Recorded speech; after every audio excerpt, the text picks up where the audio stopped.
জাতিকে বিভক্ত করার সুযোগ আর কাউকে দেয়া হবে না।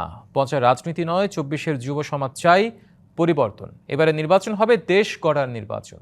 কিশোরগঞ্জ ও ময়মনসিংহ নির্বাচনী জনসভায় এসব কথা বলেন জামায়াতের আমির ডাক্তার শফিকুর রহমান। অধিকার ক্ষুণ্ণ করার চেষ্টা হলে জবাব দেওয়ারও হুঁশিয়ারি দেন তিনি। সারা দেশে নির্বাচনী প্রচারণার অংশ হিসেবে মঙ্গলবার ময়মনসিংহের জনসভায় যোগ দিয়ে জামায়াতের আমির ডাক্তার শফিকুর রহমান তুলে ধরেন নিজেদের নানা পরিকল্পনা। তিনি বলেন, একটা ইনসাফের বাংলাদেশ গড়ে তুলতে চায় জামায়াত। অর্থ পাচারকারীদের শুধু সম্পদ নয়, তাদের দেশে ফিরিয়ে এনে বিচার করা হবে।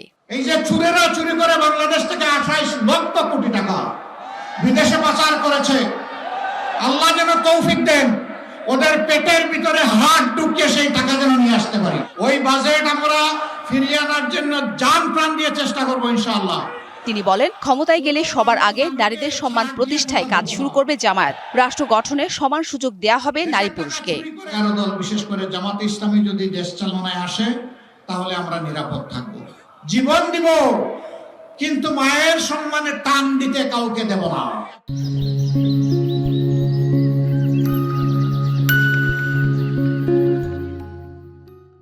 এর আগে সকালে কিশোরগঞ্জের কটিয়াদি সরকারি কলেজ মাঠে নির্বাচনী জনসভায় অংশ নেন জামায়াতের আমির। বলেন, চোরাই পথে আর কোনো নির্বাচন হতে দেয়া হবে না। যে কোনো ভাবে আমাকে জিততে হবে এই ধারণা থেকে বের হয়ে আসেন।